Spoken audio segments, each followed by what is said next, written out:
So when I was 7, my mom got a DUI. I had to go to DUI school. So she met a guy in there, which, I mean, I knew at 7 that that was a bad idea. If you have seen any of my other videos, you know that my mother was very abusive. I've cut contact with her for the last 15 years. She also is extremely manipulative and narcissistic. So she used me as a weapon with our extended family. So if you don't do this, you don't get Brittany. You don't do this, you can't have Brittany, blah, blah, blah. She used me as a weapon about everything. So when she met this guy, she moved in with him. It was very shortly after she met him, we moved into him. Didn't like him from the jump. Didn't like how he treated me. Didn't like anything about him. He just had a bad vibe because he did.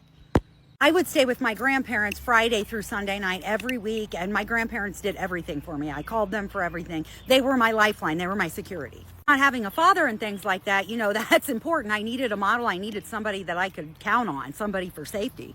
So she proceeds to leave me with this man to punish my grandparents, you know, because that's how it works. So we end up going to this pond with him and his brother. And they had to be like 24, 25. I was 7.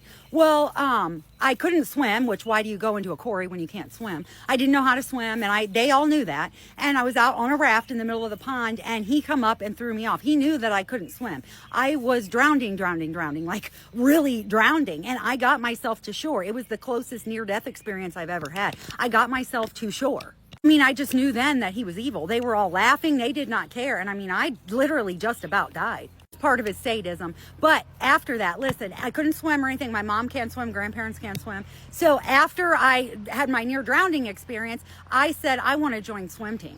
I did join swim team and I did good. I ended up being a very good swimmer. But my point to that whole story is everything that anyone's ever done to destroy me, and believe me, they have tried, that God has turned it around for his glory and give me something positive. I have used that same analogy on where something terrible happens to me and I conquer it and I go above it and I level up. I've been using that my whole life. And really, it started right there. It started there when I'm like, you're not going to do that to me. Go ahead and do it. I'm still going to stand up. I'm still going to fight. You might knock me down many times, but I'm still getting up. And I did.